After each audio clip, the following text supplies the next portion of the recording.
Sir प्रणाम, मेरा नाम नवीन दिल्लीवार है। द समाचार निरंतर आप देखते रहते हैं, जिसके लिए मैं बहुत शुक्रगुजार हूँ आपका। देखिए, जनपद में फिर पहुंचे हुए हम, फिर बवाल हो गया। निरंतर 15 दिन से हम आपको खबरें दिखा रहे हैं जनपद का, दुर्ग जनपद का। कभी किसी चीज को लेके बवाल, कभी किसी चीज को लेके बवाल। एक बवाल फिर वर्तमान में हो गया है। बवाल ये हुआ है कि बीजेपी की सदस्य चुनी गई है, जनपद सदस्य, और पूर्व में अध्यक्ष भी रह चुकी है यहाँ पे जनपद अध्यक्ष। उनको पार्टी से निष्कासित कर दिया गया 6 साल के लिए, और न सिर्फ उनको बल्कि उनके पति को भी निष्कासित कर दिया गया। तो क्या है पूरा मामला, क्यों निष्कासित हुई है? कोई मौजूद है हमारे साथ। दीदी बहुत स्वागत है 10 समाचार में आप लोग। सुनने में आ रहा है कि आप निष्कासित हो गई हैं पार्टी से। ये पहले बताएं, खबर सही है या फिर ये ऐसे ही झूठी खबरें चल रही है सोशल मीडिया पे? नहीं, खबर तो बिल्कुल सही है। क्या है, हम जनपद अध्यक्ष का चुनाव हुआ, उसमें निर्दलीय चुनाव लड़े। अच्छा, कारण यही बताया जा रहा है, इसीलिए निष्कासित किया गया। जी नहीं, मैं आऊंगा धीरे धीरे आते हैं। आप निष्कासित हुई है, ये बात सही है? जी जी।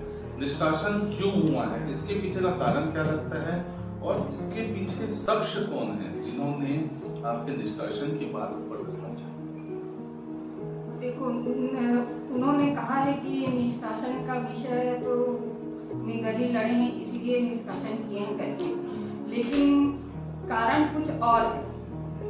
ये पूरा विधायक का हाथ है, क्षेत्रीय विधायक ललित चंद्राकर जी का। ललित चंद्राकर जी का जब से हम चुनाव लड़ रहे हैं, तब से सदस्य लोग भी कहते हैं कि नहीं, इनको निष्कासित किया जाए। अजीत चंद्राकर ने भी कहा हमारे सामने, ऐसे ही चल रहे थे, तो नहीं, इनको निष्कासित किया जाए करके सबसे दस्तखत लिए विधायक जी, और सबको बीजेपी कार्यालय बुलाया। सबसे जो नहीं कर रहा था उनसे भी जबरदस्ती दस्तखत करवाए और इनको निष्कासित करना है करके। फिर भिलाई में दिए, निष्कासित करना है करके, तो भिलाई वाले ने इनकार कर दिया। और फिर दुर्ग में दिए अध्यक्ष जी को, सुरेंद्र कौशिक जी को, उन्होंने भी इनकार कर दिया। फिर इन्होंने प्रदेश से करवाया है। अच्छा, प्रदेश से महामंत्री और किरण देव सिंह अध्यक्ष, उनसे करवाया। दीदी आप सीधा आरोप अपने क्षेत्रीय विधायक पे, अपने पार्टी के विधायक पे लगा दिए कि इन्होंने आपको निष्कासित करवा दिया महज एक चुनाव मात्र लड़ने से। क्या ये वाकई में मुमकिन है आज के समय में? देखो, मुमकिन तो नहीं है, ये कोई बड़ा इशू तो है ही नहीं। निर्दलीय तो बहुत लोग लड़ते हैं। आज क्या उन्होंने अध्यक्ष बनाया है तो सभी बीजेपी के तो नहीं है, उसमें कांग्रेसी भी है। मैं तो ये चाहती हूँ कि विधायक के ऊपर भी कार्रवाई हो।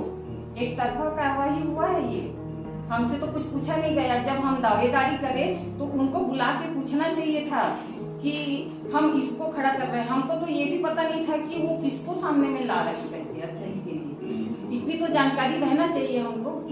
तो उन्होंने, मैं 5 दिन रही बीजेपी के साथ, 5 या 7 दिन, लेकिन उन्होंने नाम नहीं बताया किसको अध्यक्ष के लिए सामने ला रहे हैं करके।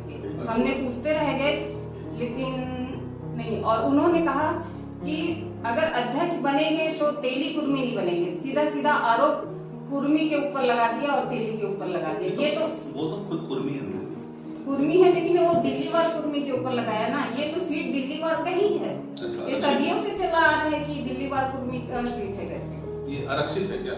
आरक्षित नहीं है, लेकिन यहाँ सदियों से ना कुर्मी बैठते हैं ऐसे। तो पिछले समय में कुर्मी बैठ रहे थे, तो आगे भी बैठेंगे, कहीं का नियम तो नहीं, नियम नहीं है, लेकिन इन्होंने एकदम कुर्मी को गाली दे दिया। ये हमारे दिल्लीवार समाज को गाली दे दिया।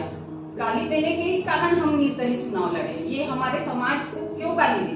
आप बहुत बड़ा आरोप लगा रही है कि किसी समाज को चुने हुए विधायक गाली दे रहे हैं, या समाज को वो बोल रहे हैं कि आपके समाज से हम अध्यक्ष बनने नहीं देंगे। तो ये आरोप जो आप लगा रहे हैं, इसमें सत्यता है? जी, ये तो हमारे ही सामने कहा गया है कि कुर्मी को बनाएंगे ही नहीं, तेली को नहीं बनाएंगे, और एकदम गलत टाइप से बोला गया है, इसलिए हम निर्दलीय चुनाव लड़े हैं। तेली को नहीं बनाएंगे बोले, लेकिन गांधी जी तो उपाध्यक्ष बने, वो तो कांग्रेस का है ना। अब इन्होंने तेली है ना? हाँ, तेली है, लेकिन पता नहीं उनके सदस्यों में एकता नहीं रही होगी करके इनको वोट दिए ना, क्रॉस वोट। संतोषी दीदी, आप बोल रही हैं कि मैंने अध्यक्ष का चुनाव लड़ा, जी। इसी वर्ष आपने लड़ा, जी। और जनपद अध्यक्ष की बात हम करें, अपने दर्शकों को बता दें, जनपद अध्यक्ष का चुनाव को लेकर ये पूरा निष्कासन का जो जड़ है ये वहीं से खिला है एक पेड़। पूरा मामला ये है कि जनपद अध्यक्ष का जो चुनाव हुआ उसमें संतोषी देशमुख जो पूर्व में अध्यक्ष रह चुकी हैं, उन्होंने इस बार भी अपनी दावेदारी ठोक दी। अब दावेदारी ठोकी लेकिन ये अध्यक्ष नहीं बन पाई, मात्र 2 मतों से इनकी हार हुई है, क्योंकि ये निर्दलीय खड़ी हो गई थी अध्यक्ष पद के लिए, 2 मतों से आपकी हार हुई थी। तो अब उसके बाद फिर कहानी ये निकल के आई कि इनको पार्टी से निष्कासित कर दिया गया कि आपने पार्टी के खिलाफ ही जाके चुनाव लड़ाया करके। तो अब संतोषी देशमुख का ये कहना है कि मेरा जो निष्कासन हुआ है इसमें सीधा साफ तौर पर हाथ है क्षेत्रीय विधायक ललित चंद्राकर साहब का, और उनका ये भी कहना है कि उन्होंने कहा है कि हम दिल्ली और पूर्वी समाज से किसी को भी पद में बैठने नहीं देंगे। ये मैं बात सही कह रहा हूँ? जी जी जी। अच्छा ये बताइए दीदी, 6 साल पहले तो आप निष्कासित हो गई हैं, अब अगला कदम क्या होगा? किसका दरवाजा जो है वो आप खटखटाएंगे या हमें पार्टी की जरूरत नहीं है, इस राह में चलेंगे? नहीं, अभी फिलहाल तो हम महामंत्री और प्रदेश अध्यक्ष को लेटर दिया है। अब देखो आगे क्या कार्रवाई होती है, फिर देखते हैं, कुछ कदम तो उठाना ही पड़ेगा। अच्छा, विधायक साहब से कोई मुलाकात हुई हो की या बातचीत हुई हो ललित चंद्राकर साहब से? क्योंकि ना सिर्फ आप निष्कासित हुई हैं, जबकि आपके पति साहब भी जो है वो भी निष्कासित कर दिए गए हैं, जबकि वो भी पूर्व में उपाध्यक्ष रह चुके हैं जनपद के। काफी समय से आप दोनों राजनीति में जुड़े हुए हैं, सामाजिक तौर पे भी और राजनीतिक तौर पे भी। तो विधायक से मुलाकात हुई हो या इस विषय में बात हुई हो? विधायक से तो मुलाकात नहीं हुई है, और हम तो अब तो विधायक से मुलाकात करना ही नहीं चाहते। ये तो सब कुछ करके बैठ गए हैं, और उनको क्या अधिकार है हमारे पति को निष्कासित करने का? क्योंकि लड़ी तो चुनाव में हूँ तो मुझे करा जाए। और मैं प्रदेश अध्यक्ष से भी ये कहना चाहूंगी, वो हमारे बारे में क्या जानते हैं जिसमें इतना बड़ा निर्णय लिए। लेकिन उसी प्रदेश अध्यक्ष के सामने ही आप लोग गुहार लगा रहे हैं कि मेरा निष्कासन रद्द किया जाए। तो वही बताए कारण, और कुछ। ठीक है, ये बताइए दीदी, आप लोग इतने मुखर होके सिर्फ विधायक पे ही आरोप लगा रहे हैं, साक्ष्य क्या है, प्रमाण क्या है, कहाँ से ये बात पता चली कि विधायक ने ही आप लोगों को निष्कासित करवाया है? चलो अध्यक्ष वाले मामले में तो आप लोगों के बीच में कहा सुनी हुई मैं मान लूं, निष्कासन तक बात विधायक महोदय ने पहुंचाया, ये बात कैसे पता चली? जब वो निष्कासन करने गए थे तो दूर से भी कुछ लोग गए थे वहाँ। अच्छा। तो उन्होंने कहा कि विधायक ने आपका बात रखा कि उनको निष्कासन करना ही है।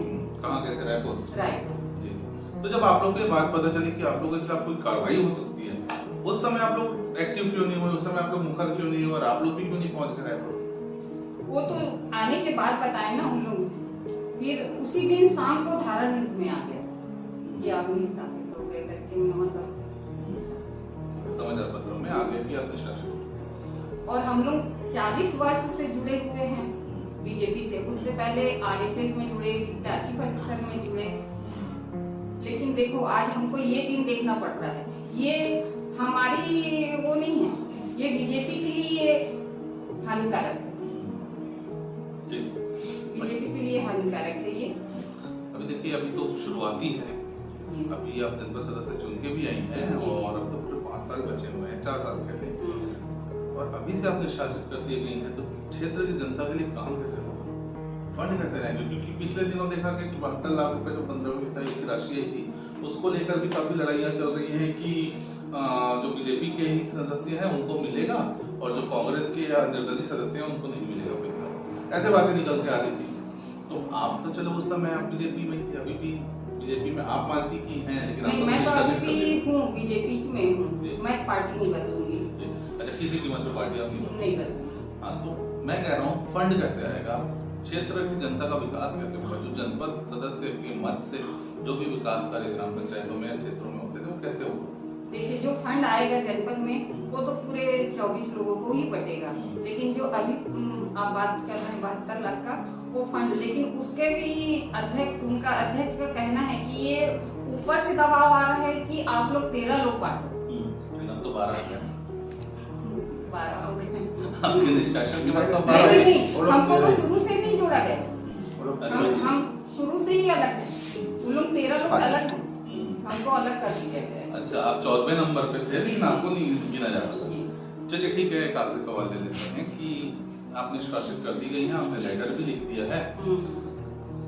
आगे क्या हो सकता है? अब आप भी मंझी हुई खिलाड़ी हैं, अध्यक्ष भी रह चुकी हैं, 40 वर्षों से राजनीति में है, निष्कासन हो गया है तो बहाल तो होगा नहीं।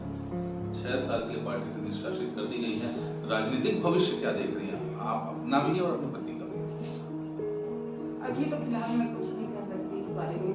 अब देखते हैं आगे क्या होता है, क्या निर्णय लेते हैं ऊपर से। सदमा लगा कि नहीं लगा इस निष्कासन की खबर सुनकर?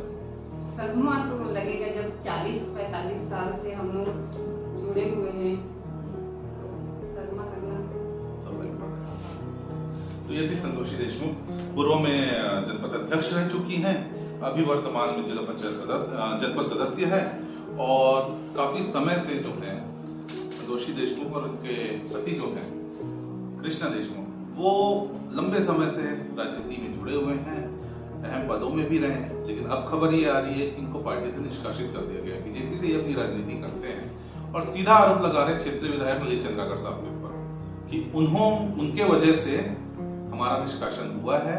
और इसका मुख्य कारण बता रहे हैं कि अभी वर्तमान में 2025 में जो जनपद अध्यक्ष का जो पद का चुनाव हुआ था, उसको लेकर इन्होंने अपनी दावेदारी ठोकी थी अध्यक्ष पद के लिए। जब इनको आगे नहीं बढ़ाया गया, इनका नाम आगे नहीं बढ़ाया गया, तो इन्होंने निर्दलीय अपना चुनाव लड़ा और महज 2 मतों से इनकी हार हुई। जनपद में निरंतर बवाल पे बवाल पे बवाल हुआ जा रहा है। बीते 1 महीनों में ये 5वां मौका है जब हम यहाँ पहुंचे हुए हैं और यहाँ पे जनपद सदस्यों से, अध्यक्ष से, उपाध्यक्ष से, हम उन लोगों से बात कर रहे हैं और मामला आपके सामने लेके आ रहे हैं। अगर इसी तरह का माहौल और मामला चलता रहा तो क्षेत्र की जनता का विकास तो होना नामुमकिन है। गुजारिश यही है, दरख्वास्त यही है नेताओं से और पदाधिकारियों से कि अपनी लड़ाइयां बंद करें और क्षेत्र के विकास के ऊपर ध्यान दें। बन रहिएगा द समाचार के साथ। सर प्रणाम।